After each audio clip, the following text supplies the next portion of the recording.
graceful as I can and switch this to my PowerPoint that I have here. And it's not going to be graceful enough, I'm sure, but let me try it. And I apologize if it looks a mess for a minute or two.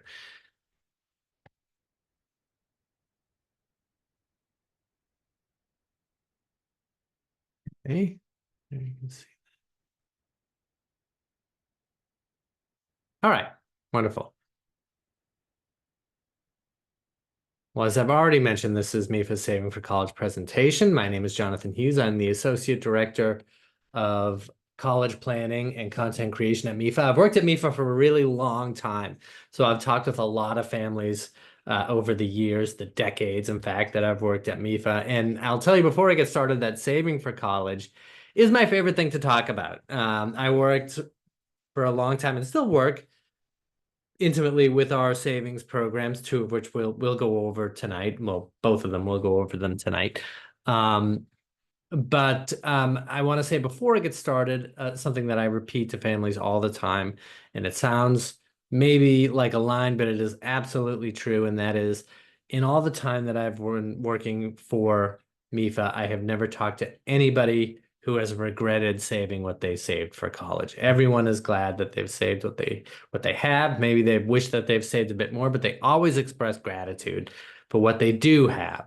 And that's one of the reasons that I really love to talk about savings, because it's just good. It just helps people to pay for college. Doesn't have, the sort of double-edged sort of a loan or something like that that you might need to get, but of course you have to pay that back with interest. Savings is just going to help you pay for education. And we're going to go over a couple of ways to maximize that help tonight. So before we go through this presentation, if you have any questions, you can please put them in the Q&A, and I can answer those as we go. If I don't do that, it's because I know that the answer to that question is coming up, or maybe I want to wait to answer that question until after the presentation. And if you want to wait, that's fine too. I'll be here after the presentation for as long as you have questions. But feel free to ask. Before we get started, the actual savings content, I want to tell you a little bit about MEFA. MEFA is the Massachusetts Educational Financing Authority. We're a state authority. We were created by the Commonwealth of Massachusetts back in 1982, and we were created with a public service mission to help families to plan, save, and pay for college. And now I've added college and career readiness to that. And, when we were first created, we were created to offer a loan. But, as time has continued on since 1982 and the cost of college has continued to rise, we just really understood how important adding those savings products and that saving curriculum was. So a couple of things we're going to talk about tonight, why saving is important. I've already sort of talked a little bit about it. You, if you're here, obviously have some idea that savings is important. And we're going to talk about just why that is. We're going to talk about those Massachusetts savings options that MEFA offers in detail. So that's the MEFA U Fund 529 plan and the MEFA U Plan prepaid tuition program. I am always careful to say that whatever way you end up actually saving is a good way to save. So having something saved, no matter what it is better than not having something saved. So I'm not really here to pitch a product to you. But there are certain ways where your college savings will go a bit further or should go a bit further. That is, vehicles that are specifically designed for college and career savings and have benefits associated with them. And that's what these programs represent. Once we talk about that, we'll talk about strategies for savings, which is really important. So what are some of the ways that we know that parents and families have had success in saving for college for their child? And then finally, and this is important, how families actually do pay for post-secondary education. And when I say post-secondary education, that just means whatever comes after high school. So it could be college, could be career training. Not everybody is going to go or needs to go to college. Just whatever our kids end up doing or our students end up doing after high school, we want to make sure that they're in a position to succeed. And, circling back to my many years working at MEFA, The number one question that I get from families is, how do people do this? How do people pay for college? Because it can be overwhelming, and you just want to know, how do other people do this? So this is important, how families actually do pay for post-secondary education. All right, starting off at the beginning, why saving is important. So I want to start by talking about a couple of myths that we hear about saving for college. And so the first one is, savings will hurt my financial aid. These are things that people think they know about college savings, and it sort of means that they don't start saving for college. They don't ever start saving, or they start late because they're worried about these things. And we're really going to debunk some of these two myths here. The first one, my savings will hurt my financial aid. And it just really doesn't work that way. There are two ways to measure financial aid. There are two ways that it can be awarded. So the first one is merit scholarships. Those are things like academic scholarships, athletic scholarships. These, of course, have nothing to do with your finances and what you have saved. Now, it's true that most financial aid granted in a year is not merit-based financial aid, but need-based financial aid. And that's when you're filing your financial aid forms. We're going to talk more about that near the end of the presentation. But when you're filing your financial aid forms, they're going to ask the family, how much money you make. They're going to ask the student how much money you make. They're going to ask the parents how much money you have in certain savings vehicles or assets. They're going to ask the student the same question. And this is where sometimes your college savings might show up here, and they may factor into your need-based eligibility. But the fact is, if they do impact it, they impact it very, very minimally. So parent income is really the main driver, not assets, but income, the main driver of how much need-based financial aid that you'll be eligible to receive. So they're going to take a look at all of your assets as a parent, and they're going to take anywhere from 3 to 5.6% of that total asset as what you should contribute towards college.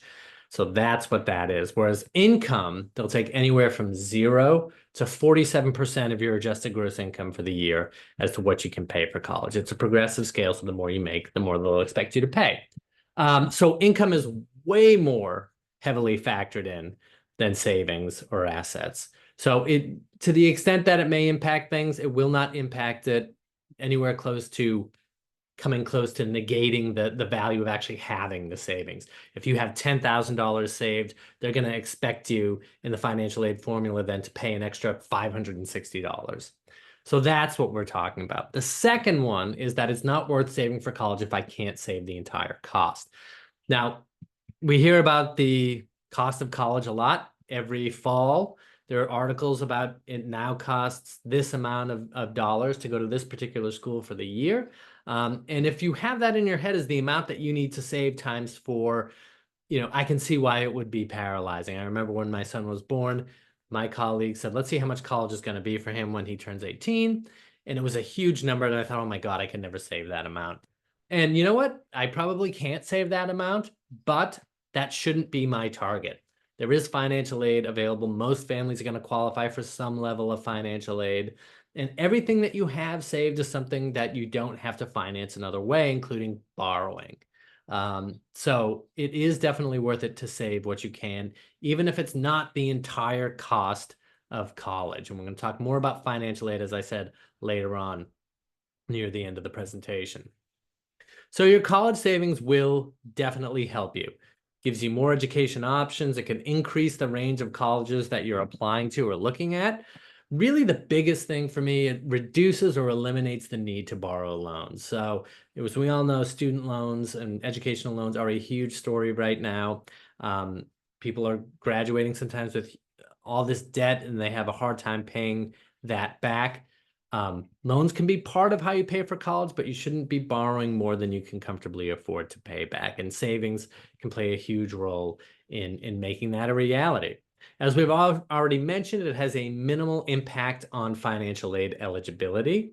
And just having money saved in a 529 account, and they've done studies on this, is linked to increased attendance, college attendance, and graduation. So, and this is regardless of the amount of money that you have saved. I believe the figure is it makes attendance 3 times as likely and graduation 4 times as likely, any amount saved, if a child knows that money is being set aside for them in a 529 account.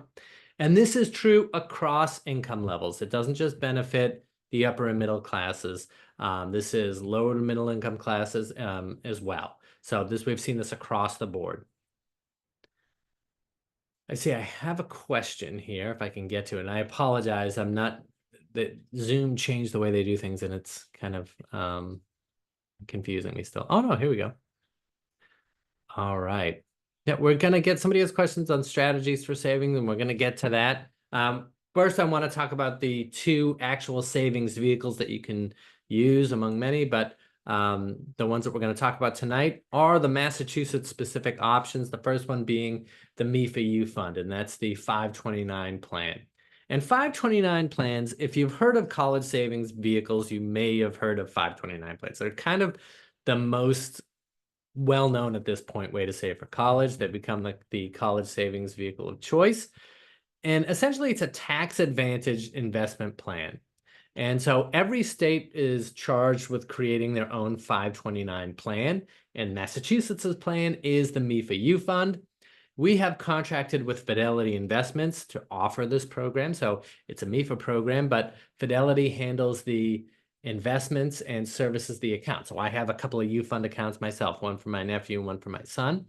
And so when I want to know what's going on with those accounts, I call up Fidelity and they're able to help me out. And so essentially how the program works is you open up an account, and you do that at fidelity.com/ufund. And you put some money into that account. Now, you don't have to put in money right away. You can open an account and then fund it later if you want. So there's no minimum to get started. But you can put money in. You can have money drafted automatically out of your checking account or a bank account every so often. The money is invested in the market by Fidelity. And it grows without taxes. So it grows tax deferred. And when you use the funds, as long as you use them for a qualified educational expense or expenses, you pay no taxes on the earnings. So that's where your tax benefit comes from. So you're not paying taxes on those gains as long as you use them for qualified educational expenses. So what are qualified educational expenses? I'll get to that in just a minute. I apologize. As I mentioned before, there's no minimum investment to get started, so you can open an account with as little as $5 or no money and choose to fund it later. There is no account maintenance fee. What that means is there's no fee that you're going to have to pay out of pocket every year to participate in the plan. There are fees built in, as there are to every 529 plan, but they're taken from the earnings. So, the different investments have different fee structures. There are multiple investment options to choose from, including FDIC insured portfolios. So if you're not sure that you want, sort of a risk of market volatility there, you can talk to Fidelity about that. And actually, this is where I have to be very careful, but MEFA, we are not financial analysts. We are not qualified to give investment advice. I wouldn't know where to begin with investment advice. I don't know anything about it myself. But this is where Fidelity also plays a really important role for us.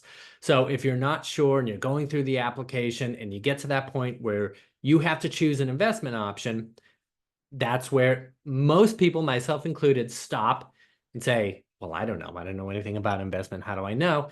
You can call up Fidelity and they can get a feel for how comfortable you are with certain investments. They can sort of tell how old the child is and base their investment structure on that, so the money will be ready to use by the time they are ready to go to college. You can do it a separate way. There's all sorts of ways to invest, but Fidelity is the resource to consult with if you have any investment questions. So just because we are talking about the Massachusetts U Fund, the 529 plan, it doesn't mean you have to use the funds for a Massachusetts college. It can be used for any accredited college or university in the country. Actually, even some international colleges, if they're set up to take U.S. funding, you can use your 529 funds without taxes at those international colleges too. It actually doesn't even have to be used for college per se. So it can be used for vocational programs, career training programs, as long as those institutions themselves are set up to take U.S. federal funding. Now, there's a limit to how much money you can put in, which is $500,000. That's the combined account maximum, meaning if I have an account for my son and my mother has an account for my son, that can happen. But both of those together could not exceed $500,000. If they do, then we can't put any more money into it until it's below that 500,000. It's not usually a problem for most people. It's a good problem to have, certainly. But that is the maximum that you can put in. Now, as I mentioned before, as long as you use these funds for qualified educational expenses, you pay no taxes on the earnings. So what are qualified educational expenses? Tuition, fees, housing and food, books, and required equipment. These are all associated with colleges, the qualified educational expenses. So almost everything except transportation to and from college. And that's an easy one to remember because people sometimes ask me, can I use it to buy a car? And no, you can't use it to buy a car. But those are the costs. So there's a great variety of costs that you can pay for with the 529 plan and still enjoy that tax benefit. Now, as you can see here by these next 3 bullet points, there has been some expansion in recent years to what you can use these funds for and still enjoy that tax benefit. And so that includes up to $10,000 annually for costs related to apprenticeships, $10,000 annually for tuition for private and public K through 12 education, and up to $10,000 in a one-time $10,000 disbursement to repay a student loan. So those are also qualified expenses, even though they're not college related. So one of the great things about the 529 programs in general and the U Fund specifically is it is so versatile and you can use it for so many different things. But of course, people have questions. What happens if I take my money out for ineligible expenses? So if that happens, there are penalties associated with that. It should be noted that the penalties are all on the earnings, not what you put in. But if you have to take money out and use it for an expense that it was not designed for, there will be a 10% penalty on the earnings, and the earnings will be taxed at the owner's rate of income. So there's 3 exceptions to paying the 10% penalty, which you can see down here in the last bullet point: death, the disability of the student, and scholarship. So, of course, the first 2 we don't really want to contemplate, but the third, scholarship, if your child is awarded a scholarship and can't use the funds as they were intended because of that, then you're not going to be charged the 10% penalty on that scholarship amount. But even in these 3 examples, the earnings will be taxed at the owner's rate of income. Also, what happens if the child ends up not going to college? There are options. So you can transfer funds over to another beneficiary within the family. So if there's another child, a sibling, a cousin, even maybe a parent. If I was just speaking with somebody from Fidelity the other day, and they were talking about a case where mom went back to school and the child had some money left over in their 529 plan, and they were able to roll it over back into mom's name, and she was able to use that. It also can be used for graduate study as well. So if you're lucky enough to have funds left over after your undergraduate program, you can use your 529 funds for graduate school. Now, a really new development in 529s that people are really excited about is that you can transfer, again, this question of what happens if my child doesn't go to college. So this trips a lot of people up. Sometimes they want to put money away for college, but especially when a child is really young, you really, of course, don't know what is going to happen after high school. So a great boon to that anxiety or salve to that anxiety has been this. The ability to roll over 529 funds into a Roth IRA, a retirement program for the beneficiary. So a couple of rules regarding this. The Roth IRA must be for the same beneficiary as the 529, right? So you can't roll it over into someone else's 529. It has to be the person that you set up the 529 for to receive. Turns out that they can't use it, and they can take all that money and all that value and roll it over into a Roth IRA 529, which, I spoke to somebody the other day who had funds left over in their 529 after their undergraduate and graduate program, a very, very small amount. And they're going to roll that into their retirement. Young person, 22, 23, already getting started with all that value, investing in retirement. So the 529 account must have been open for at least 15 years. And again, if you follow that narrative, that story of I opened up a 529 to save for my child for college or for the student for college, they didn't end up using it, and now we can roll it over. That's why that exists. It's not there to just open a 529 and then immediately roll it over. The transfer amount must have come from contributions made at least 5 years prior. So again, you have to have had this money in here for a while in order to roll it over. And the amount transferred annually has to be limited to the Roth IRA contribution limit, which for this year is $7,000. There's also a lifetime cap in the amount that you can transfer over of $35,000. So there's a lot of sort of details involved here, but it's still a huge, huge benefit for a lot of people. We have a blog post on detailing transferring 529 funds into a Roth IRA. And according to the 2024 College Savings Indicator study, 48% of respondents were not aware that 529 funds could be rolled over to a Roth IRA. This is because this is a really new proposition. And that study that was cited actually is a Fidelity study that they do every 2 years. And they sort of survey people and their attitudes about college savings.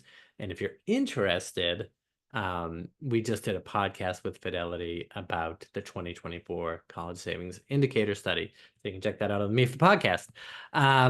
But as with all other sort of personal financing matters, we do recommend that you speak with your financial advisor or tax preparer if you have questions. Now, one other thing that I want to mention in relation to the U Fund is the Baby Steps program.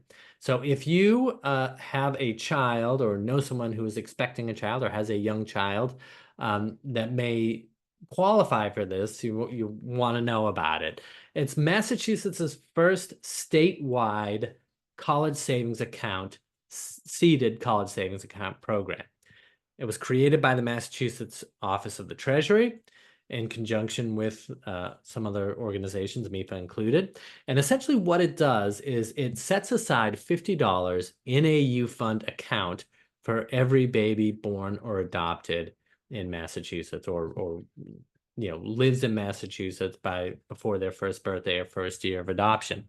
And so what they would have to do is just open up a U Fund account and go to fidelity.com and open that up. And if the beneficiary, that meaning the child, has a Massachusetts address and is younger than 1 or has been adopted within a year, they will automatically get funded into that pipeline and get a free $50 seed deposit from the Baby Steps program. So again, if you have a really young child, a newborn, or if you know somebody who does or is expecting, make sure that they check that box in the hospital on the birthing form that they are interested and they want information. Once that's happened, we will start emailing out to them and reminding them that they need to open up an account so they can get their free $50 savings account. $50 seed deposit in a U Fund. Okay. The next program I want to talk, so that's the U Fund. That's 529 plan and all related to the 529 plan. The second program that we have to talk about is the U Plan. And this works in a different way. It's actually older than the U Fund. It's older than the 529, the federal 529 program at all. One of the first prepaid plans in the country. And like I said, it's not a 529, it is a prepaid tuition plan. And the way it works is you put money into the account. It is not invested in the market.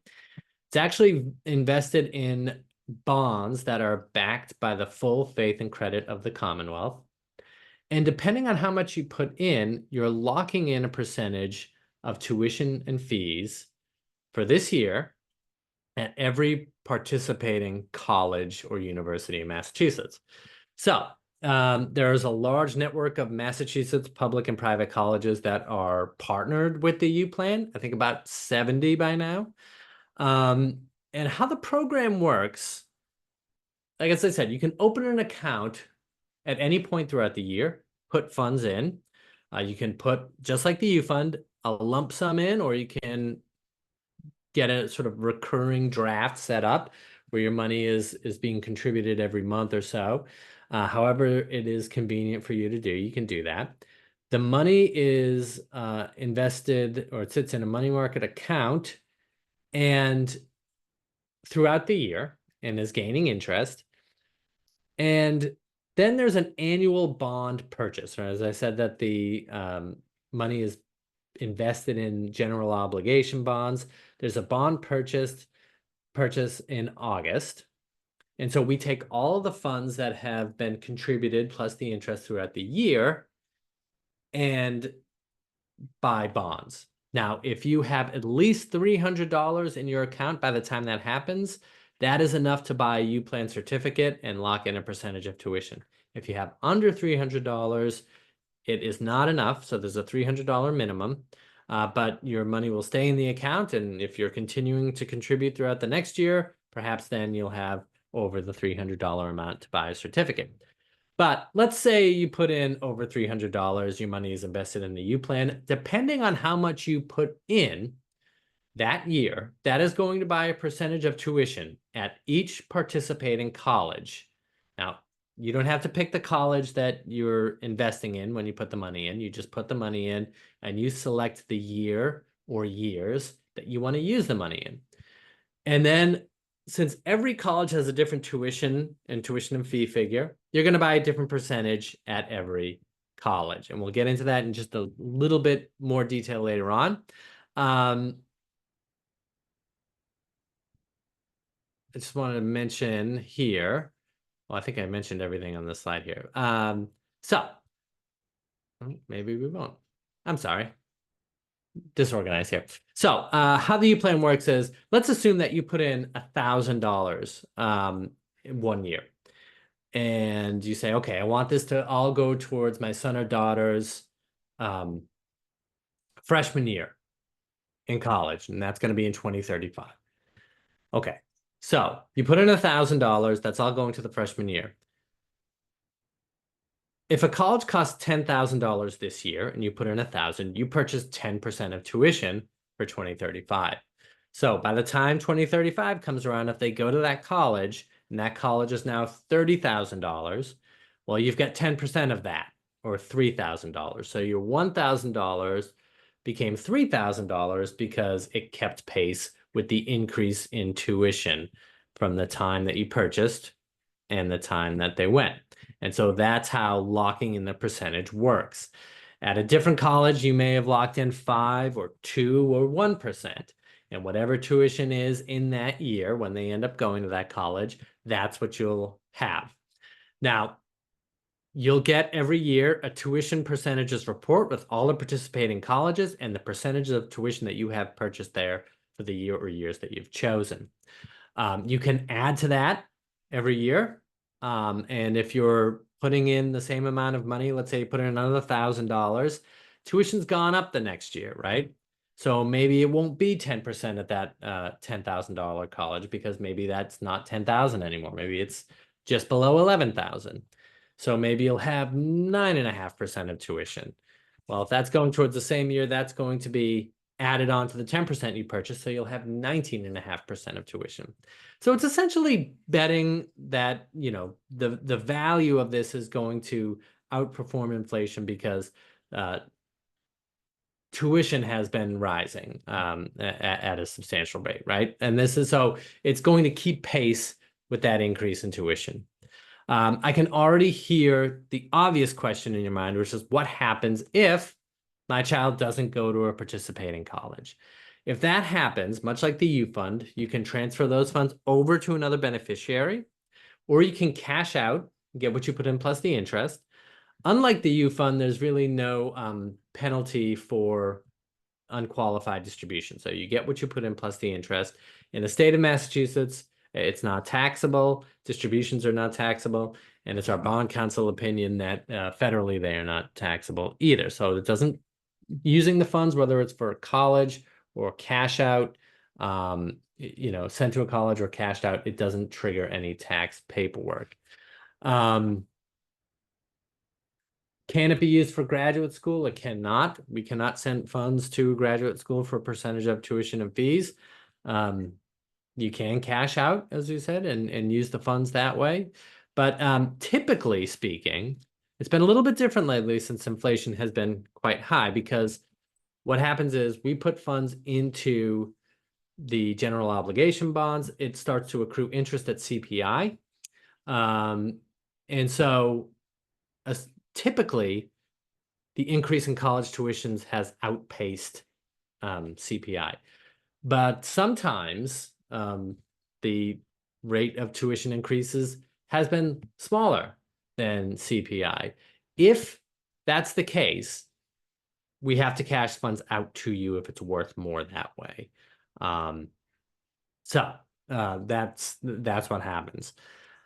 Distributions from the U plan, whether cashed out or sent to a college, as I mentioned, don't carry Massachusetts or federal tax consequences.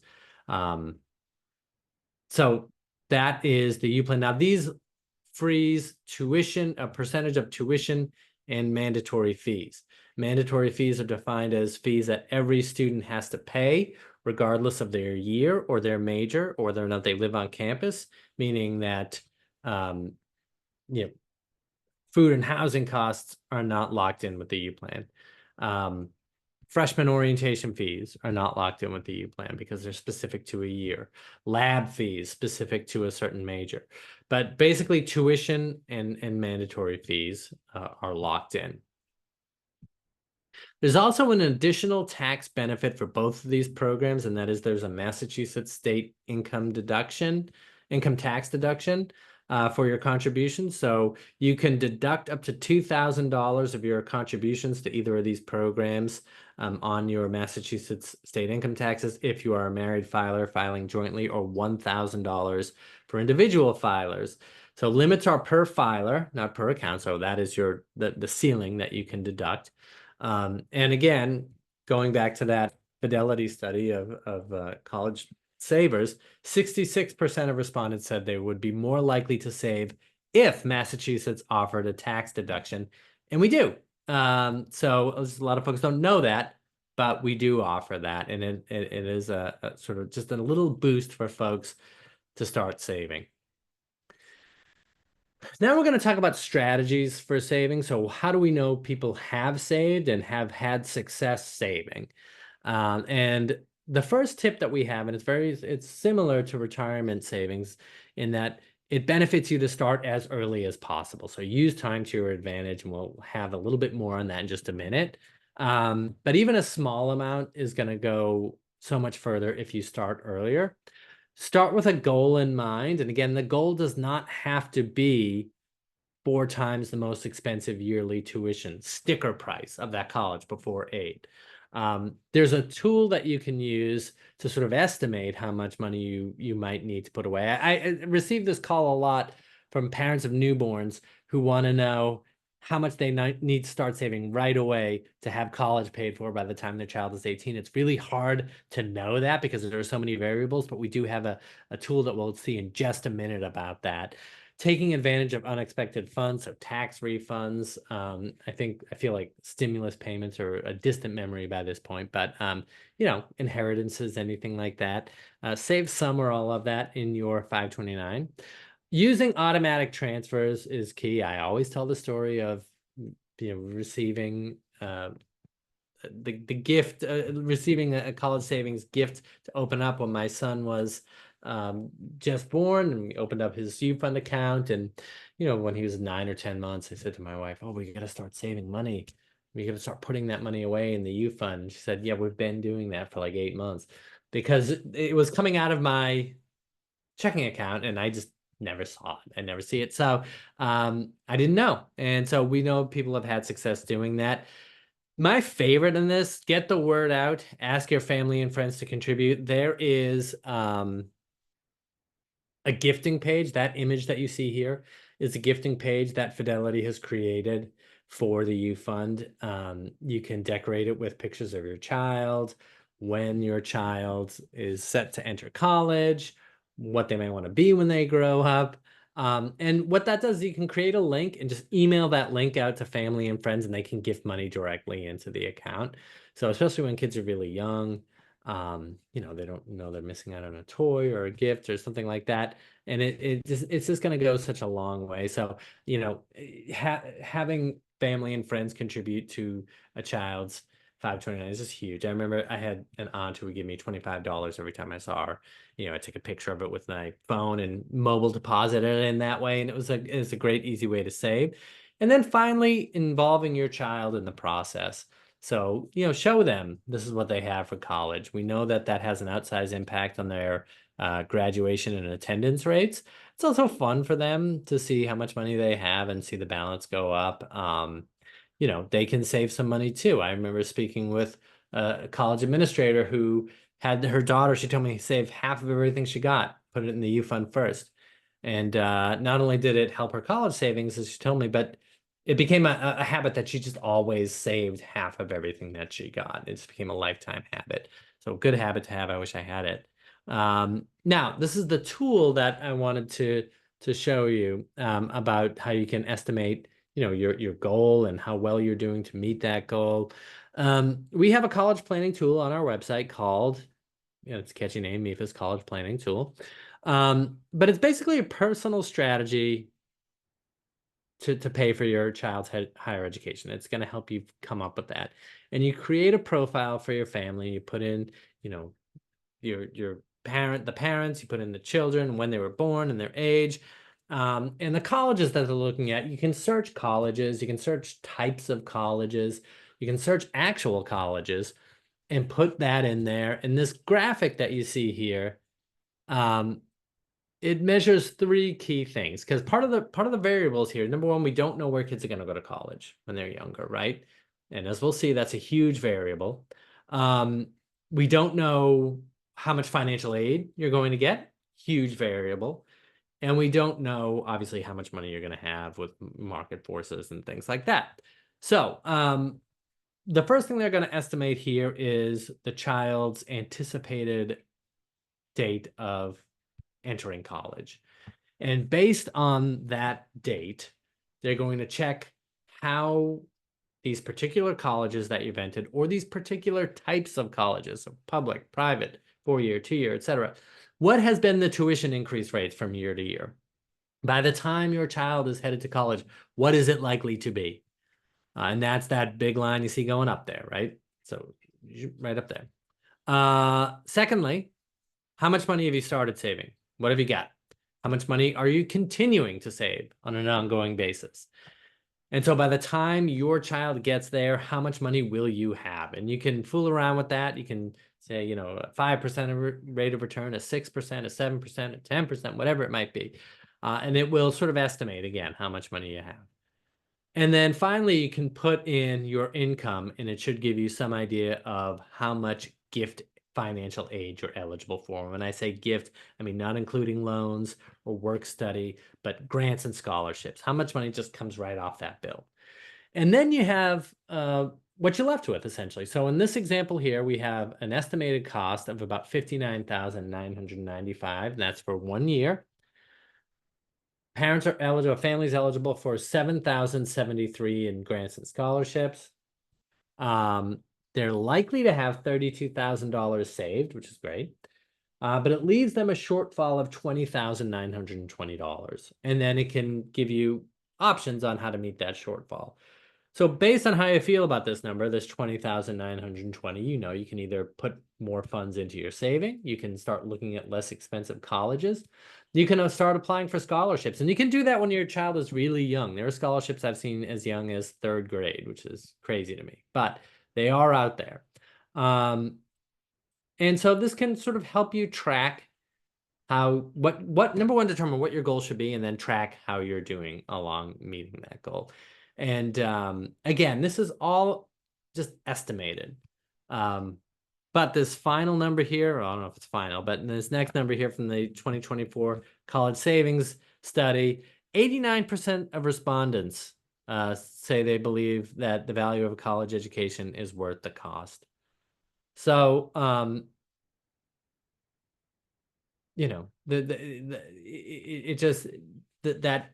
that other piece of how you're going to finance it becomes really, really important.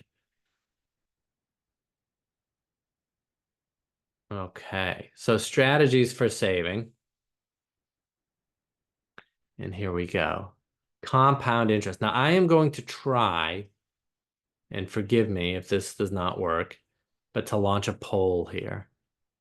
It shouldn't be this hard, but this is a lesson in compound interest.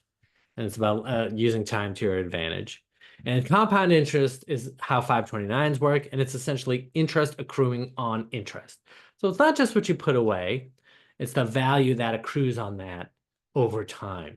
And so for this, we have an example. Julie starts saving $50 per month in a 529 account when her child is first born. It's just like the Baby Steps program. Jonathan saves $100 per month in a 529 account beginning when his child is in second grade. Who is going to have more money saved when his or her child turns 18? So how can I do this?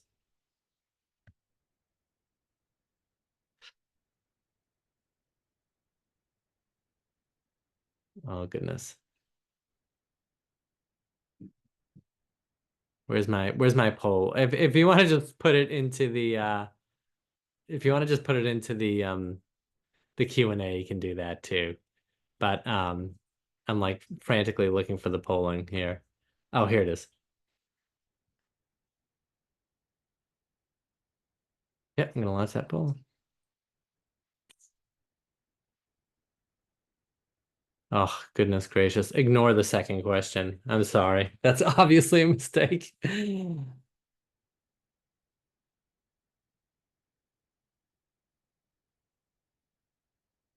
Okay. Yeah. So I'm not really fooling anybody here. I'm ending the poll. Oh, I did fool one person. That's great. It's gonna be Julie, right? It's gonna be Julie. Oh goodness. Can I just not do this? Thank you.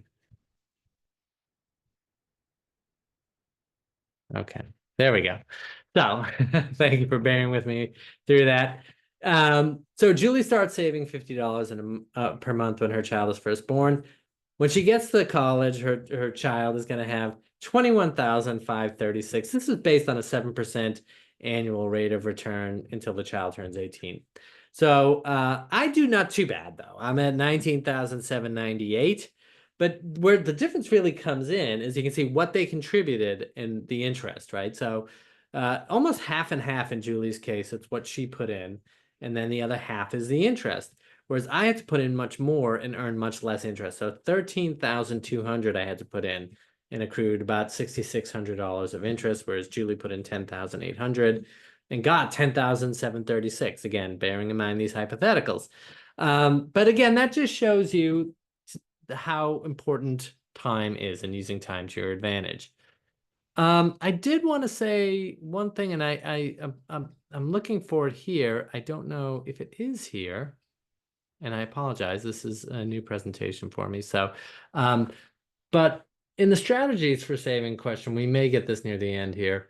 Well, I'll wait till the end of the I'll wait till the end. I apologize. So, all right, we're going to finish up with how families pay for post-secondary education. And so this is taken from data in the College Board publication called Trends in Student Pricing. College Board is the organization that does the SAT and the AP programs, but they also do research into how America pays for college. And that's what this is essentially. And so most of the data comes from this. And so, I want to talk about the cost of college because I think people have this idea that now it's $100,000 every year to go to college, or it's 80,000, whatever it might be, because that's the number, or it's the type of number that you hear in the news a lot. And, it can be very expensive, and it can be sometimes those high numbers. But what I want to leave you with is there's a lot of different types of school, and there's a lot of different costs associated with these different types of schools. So let's start with that big expensive one. The most expensive sticker price, meaning no aid, just what it costs, tuition and fees, and all related costs, which you might see here up in the left. These costs include tuition fees, room and board, books, supplies, transportation. This is everything all together, known as this figure is known as the cost of attendance. So first thing is, you may be paying some of these things. You may not be paying some of these things. You may not be paying food and housing costs if you're commuting. But just including all of this stuff in, these are national averages. If you're in Massachusetts, in New England, our numbers are unfortunately going to be a bit higher. So these are national averages for 1 year for a 4-year private college. $60,420 per year. And this includes, as I said, food, housing, books, supplies, transportation, and other expenses. So these are your colleges like BC and Harvard. I'm going to do a whole bunch of Massachusetts ones, and Emerson and Dean College and Simmons College and Williams College. These are private 4-year colleges, and these are oftentimes the highest sticker prices before aid. But there are other types. So there are public colleges, of course. And you think about things, if you're in Massachusetts, like Bridgewater State College, Framingham State, and the UMass system, if you go to a public college in the state that you live in, you're going to pay a reduced tuition. So for in-state students, the national average is about $28,840 per year. So you can see that's a big difference from the 4-year private colleges. If you are going to a public college or university outside of a state that you live in, you're going to lose that in-state tuition discount. But even still, then you can see the average cost, $46,730. It still doesn't quite match that 4-year private college. So we have our first examples of differences here. Now, the third level, and this is not, the number I have here is not from the College Board Trends in Student Pricing. It is from a publication called Value Colleges, University, Community College, or Trade School, which makes the most economic sense. It's hard to tell. So vocational schools, these are non-degree programs. Think of things like cosmetology, massage therapy, HVAC, programs that result in certificates or professional training. There is a huge amount of variety within this field, so it's hard to get a good figure as to what you might end up paying. But the number that I have here is less than $33,000 for the entire education. Now, again, that might seem a little high, but it's for the entire education, where these figures in the 4-year college arena are per year. And then finally, we have the 2-year public community colleges. And 2-year public community colleges, a lot of the vocational training programs that people may attend may be used may be offered and taken by students at 2-year public community colleges. So again, it's hard to say across the board what it may cost, but 2-year community colleges are typically the least expensive options for students. Certainly before aid it is. The sticker prices are much lower, so $9,890 per year. This does not include food and housing, and I think it's important to say that because, at least from a Massachusetts perspective, every 2-year public community college is a commuter college, so they don't have food and housing programs available for their students. So they're commuter colleges. So again, lots of different types of schools, lots of different tuition and fee figures, lots of different costs associated. That's the first thing I want to leave you with from this slide. The second thing is that, as I've mentioned a few times, this is all sticker price, meaning no financial aid taken into account. And as I said earlier, most families are going to qualify for some level of financial aid. And so when we talk about financial aid, this is really the first thing that should be part of how families pay for college or post-secondary education. And as I mentioned earlier, there are two ways that it can be awarded. I do want to show the amount granted every year because that is not as well understood as the potential cost of college. And sometimes people do have these $60,000, $80,000, $100,000 costs in their mind, and I understand why. But what isn't as well known is how much financial aid is granted every year. So you see this figure here, $177 billion in financial aid was awarded to students in 2022-2023, the most recent year that we have figures for. And that is about where it has been. I mean, I've seen it fluctuate between 175 and 185 billion dollars every year. So it's a lot of money that's granted. And as I mentioned before, merit-based aid. So think of things like academic scholarships, athletic scholarships, awarded in recognition of student achievement, not finances. Primarily, this comes from colleges and from outside organizations. A lot of outside scholarships that you may apply for through businesses and organizations are small. People think that maybe they'll get an outside scholarship that's going to fund the entire education of a really expensive school. It's not likely to happen. You're thinking like $1,000, a few $100s, maybe $2,000. That's where most outside scholarships are. Now apply for them, apply for a lot of them, apply for them as many as you can because you can get a lot of them, hopefully. But a lot of the big scholarships like $10,000, $20,000, etc., are offered by the colleges and universities themselves. And colleges have really different practices on awarding scholarships, merit scholarships. Some colleges don't do any merit aid. Some colleges give out a lot. It just depends. And these are questions that you can ask colleges, or you can go to their website and see if they offer merit aid programs. And it is true, as I mentioned earlier, that most of this $177 billion figure is not merit-based, but it is need-based. So it's based on the family's financial need or their financial eligibility, which is determined by the information that you put into the financial aid forms. So the federal form, the FAFSA, and any other institutional forms. So in short, an overview, how do families pay for post-secondary education? They do it first, hopefully, with financial aid, get all the financial aid that they're qualified to receive. And then once that's taken into account, and there's a balance due, there's really only three ways to pay. So past income, meaning any savings that you may have had, any assets that you can use to fill that balance. Present income, a lot of colleges go through outside providers to offer monthly payment plans, interest-free monthly payment plans. So if you figure that you can pay a few $100s every month against tuition, you can set up one of those plans, and then every dollar of those couple $100s that you're paying is going against tuition.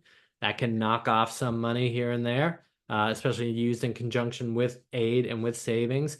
The only thing left after that is future income or loans.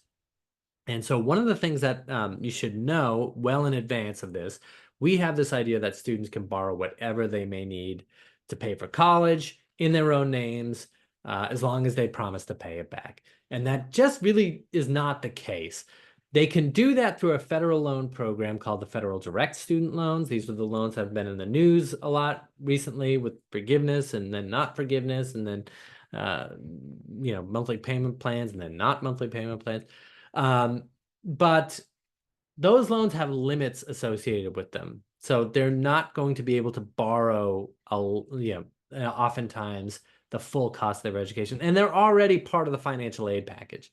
So any loans that come after that, any private loans, any loans from banks, the Federal Plus loan, which is a federal loan for parents, they're going to be based on credit approval. And most students just don't have the ability to be credit approved, and so need a co-applicant, which is typically, but not always, a parent. So whatever it is that you are going to be taking on as a co-applicant will be your responsibility. So the monthly payment, make sure that you can safely afford it or comfortably afford it. The best way to do that now is to start saving. Yeah, okay, here it is. This is what I wanted to mention earlier. And this is a new program, so I'm excited to talk about it. This really sort of dovetails with the gifting page that I mentioned earlier. Um, that works in a way where account owners can email out a link and people can gift money directly in. We also have just released, teamed up with the Gift of College to offer a gift card for U-Fund and U-Plan contributions. It's branded with the U-Fund, but it can be used for the U-Plan as well. And so you can buy a gift card. They're available at CVS locations throughout Massachusetts. Almost most CVSs will carry them.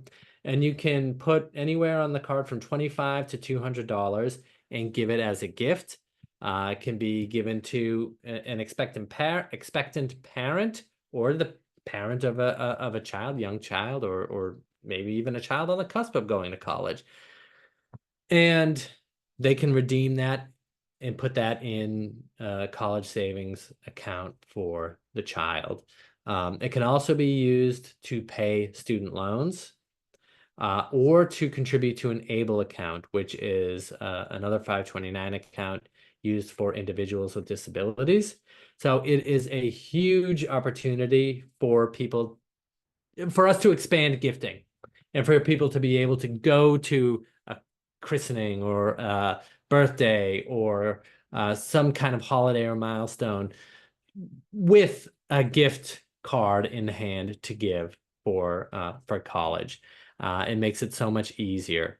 So we're really excited about that. If that's something that if there's somebody in your life that you know would appreciate that, they can be found at CVS's throughout the Commonwealth. I think all but a few should carry those.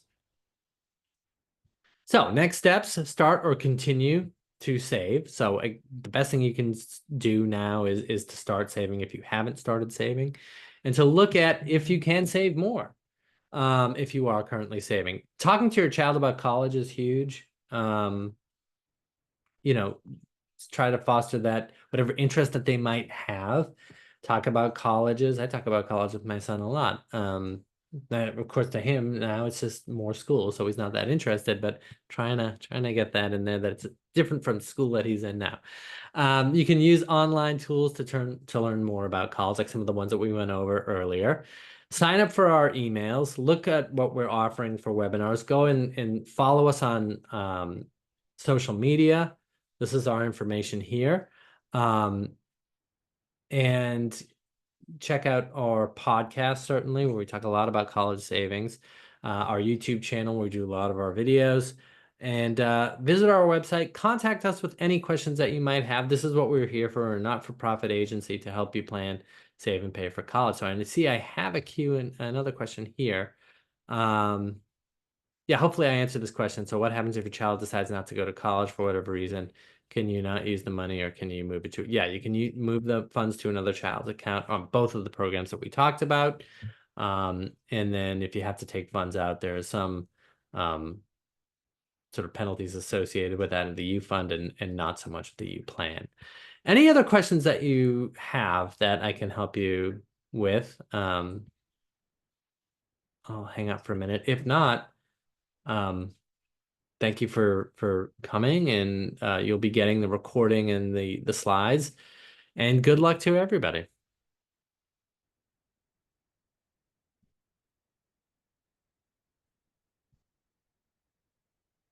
All right.